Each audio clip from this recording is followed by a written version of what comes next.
for Tresse said the Ensuye no, Sanso and a Riabaye said the 2024 elections. NPP Amanyukuni MPs baby.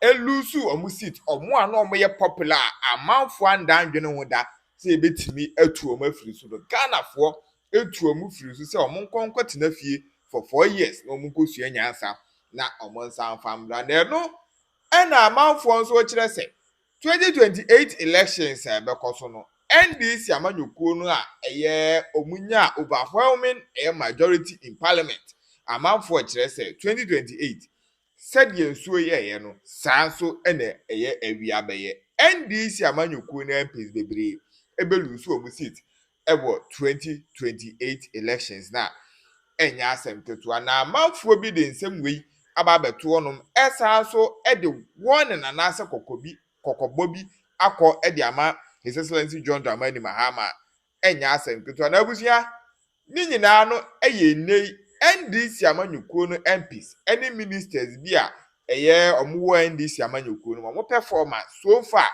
almost 2 years His Excellency John Dramani Mahama appointed omo and I say almost 2 years Ghana for eto aba edema omo no omo performance so far na manfo bia ba abonten aba be reti omo a omo mu bia omo susu se in 2028, nyina no be lose omu seat because of omu bad performance omu performing ewo man Ghana mu ha no.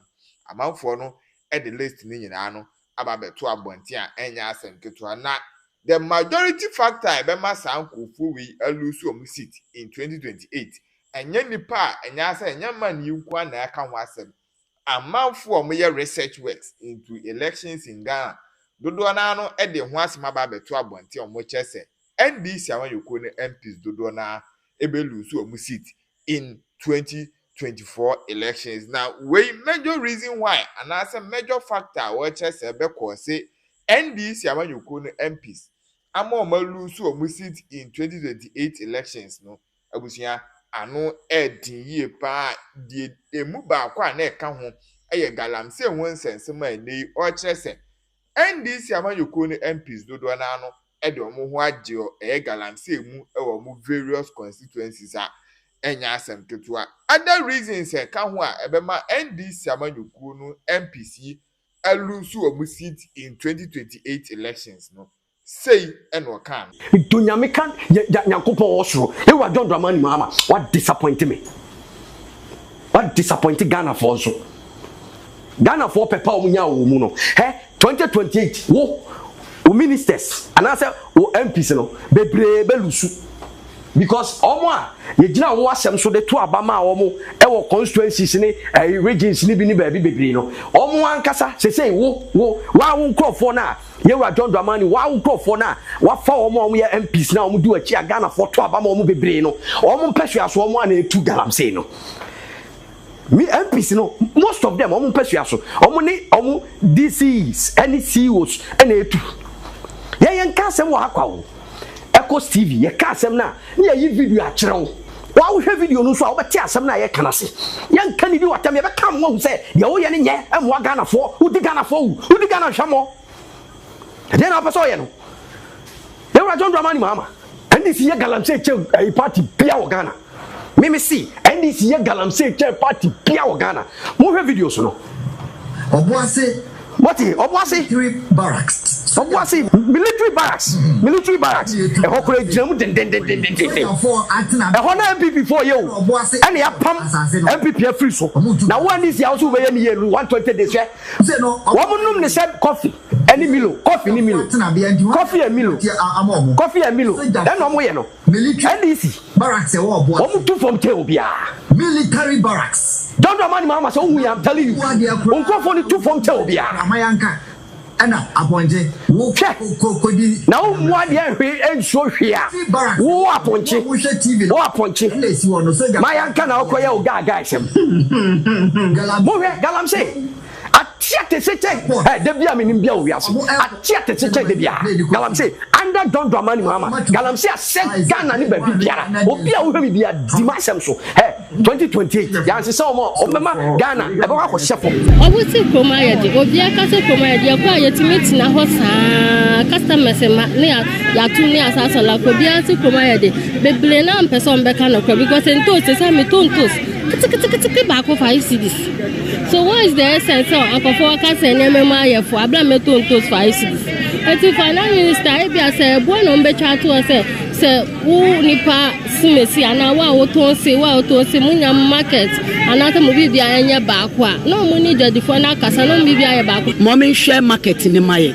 na mo me reduce niema so kakra e maye na nkrofo meto ade e maye because e din ye kwanwa na wafoka aba wo betena sisa na ye hwe wanim na wo kofie akwala bedidi usum bedidi ubebu nsuo hwe light bill nti ye hwe maye na reduce kakra maye na nkrofo wo fie beto ade e maye ye meka chance wo mo na ye mo pa jadifo ye mo bo niema no wo sokoto wo ba ya nto wo ba bo na o se mama sa ate niema so na de na mo de mo ayere so enso wonte hwe so cause ya mienu 5 so kwa se ya se atum se wo koto 65 wo to obenya 5 cedi ma cause bibia abo ya de ye wo chiri ye nti ye sra nada wo mo ye wo lusu niema ye hu hwe fiti Monday ebesi na Thursday ya mijira mi ni 200 da so de bia me fuka akofie na mafo aba yes atete so mbeto petrol mu nti omo sa atum de omo akuye kura because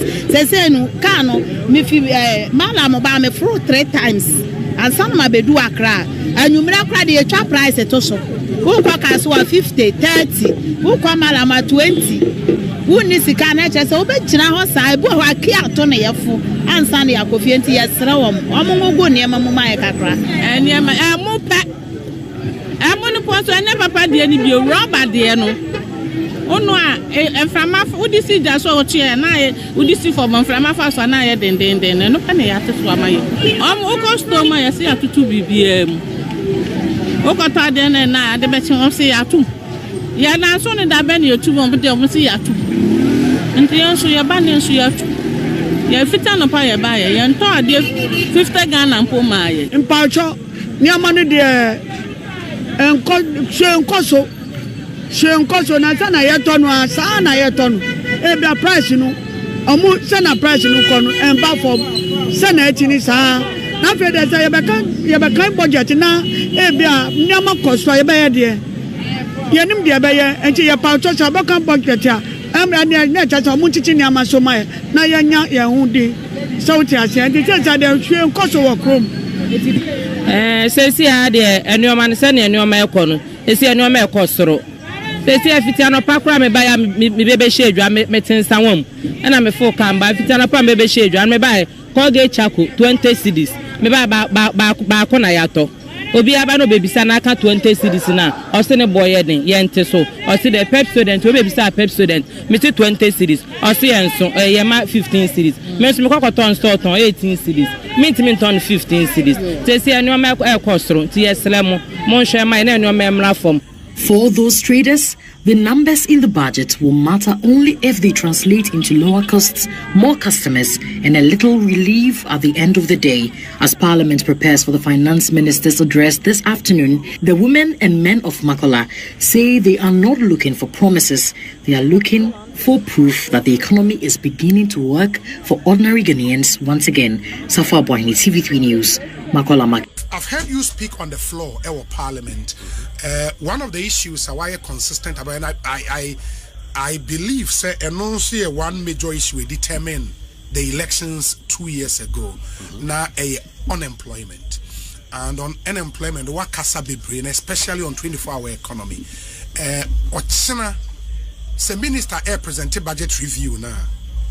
You expect him to touch on 24-hour economy? Oh, absolutely. Marincha were here for so. Didn't you expect the whole minority caucus Juma on behalf of the New Patriotic Party and the people of Ghana? You expect the minister no ebe kasaba the 24-hour economy because 24-hour economy was their flagship economic intervention 2024. Omutoma Ghana for you say no no be solve Ghana economic problem no. On say time 2024 election no. not two issues are ubano economy ni mo hydrogen baako stability. We say from 2022 time global shocks no emu pija ya pa no ye economy ni hihimie. Crude oil prices could do at a point about $128 Brent crude per barrel.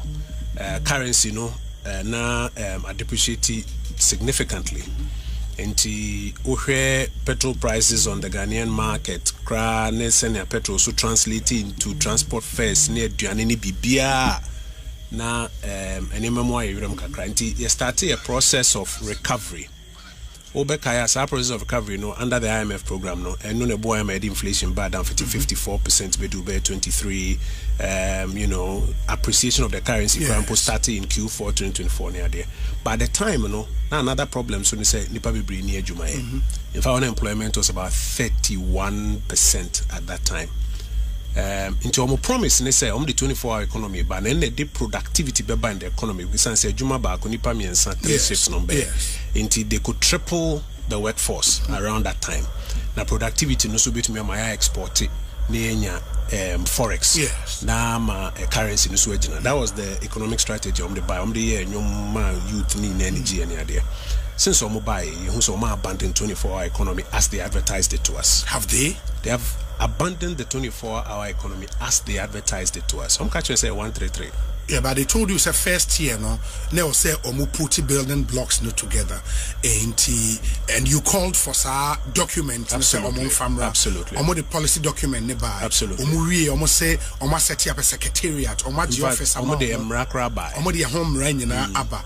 And the affair na then they are going into the implementation phase. Now we've heard say Oko downstream oil sector now. Filling stations they are started with 24-hour economy. They've told you that. But my call back to norm see year one or more building blocks. Yes. No more the home running policy near there. But policy no name run they buy and building blocks on the buy. It has nothing to do with what they told us about. I'm a ranking member on the economic committee. From page 1 to the last page, we went through it. It has nothing to do with it. Don't be buying. I'm so much 24-hour economy secretariat. As our secretariat, I was so much more export. I was so much now small and medium scale enterprise. And na Ghana Enterprises Agency, Ghana Export Promotion Agency, and no codified into a piece of legislation. It had nothing to do with 133. In fact, to the extent say yen kofa manifesto be kayo say no, what promise 133 nti inuma na mo ka some be create 133 na mo create customs GRA passport office DVL in keka there no private members amendment say yen fen bill no me my honorable Yaboama Efia constituency any move sa proposed amendment no omo reject it said there be omo pay 133 biawo inti sa de no ba parliament me kensi so dia had nothing to do with a 24-hour work cycle or a 133 shift or tripling the workforce as they explained it to us. In fact, what kind the object of the bill and any provisions are about accelerated export development, about small and medium scale enterprises, just a duplication of functions are not Ghana Enterprises Agency, ni Ghana Export Promotion Council.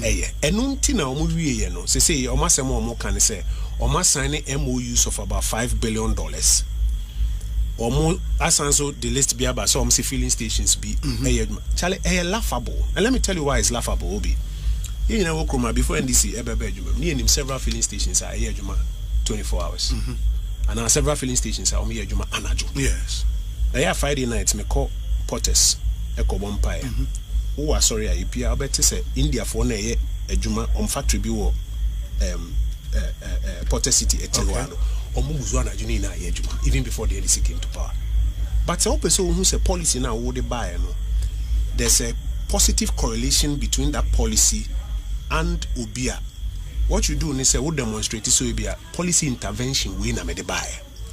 And also me say no bentin because of intervention. In fact, in econometrics, you will analysis be a friend cho test. Inti obe peke the data before the intervention and the data after the intervention. Now the RSSP whether or not I don't know I translate in BBS anyhow. No, my call is to say 300 and something filling stations be Jumana. Do not filling stations are in fact, on number no man that state, Omunko Usu night market. No Munko Ade or one Juma Usu night market the Dana. Before 24 hours, any watchman for near the night because this is a laughable approach to say we need a 24-hour economy. No serious economist or no serious policy analyst will accept this. And the reality is that the 24-hour economy policy, as they sold it to millions of young people, and yeah, no need in fact, they've thrown it out. In the Ochina, what do you expect the finance minister to say about to be truthful, say the omo kind and yen no eno diso na the omo kaso mo diso no crampon and so baby. Mami chawade. Ghana Statistical Service say on the watch of the NDC no youth unemployment worse today. It's now 32.4%. Data we can't on the floor of Parliament. It's now 32.4%. It's worse. In fact, greater say we are disaggregation by regional. Greater Accra region crampo there is now about 48 point something percent, almost 50%. Into Greater Accra, Ushianko for 2 be back unemployed. On the watch of the government that said it was bringing a tripling of the workforce and a 24-hour work cycle. Into quite obvious said the 24-hour economy almost say no a big critique increase in productivity, no my export to be every month forex said they have supported the Ghanaian economy no.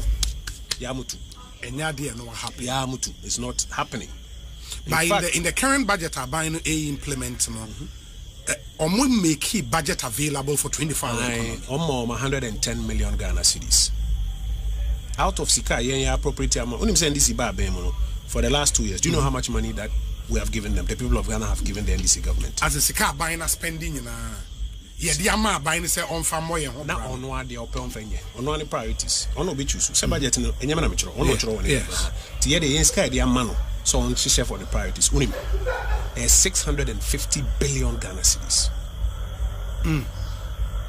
What a figure no? 650 billion Ghana cedis in 2 years. Any the amount NDC abai. And on no say the flagship economic policy we ye 110 million Ghana cedis. It even shows how they prioritize this thing. There are no crampo no.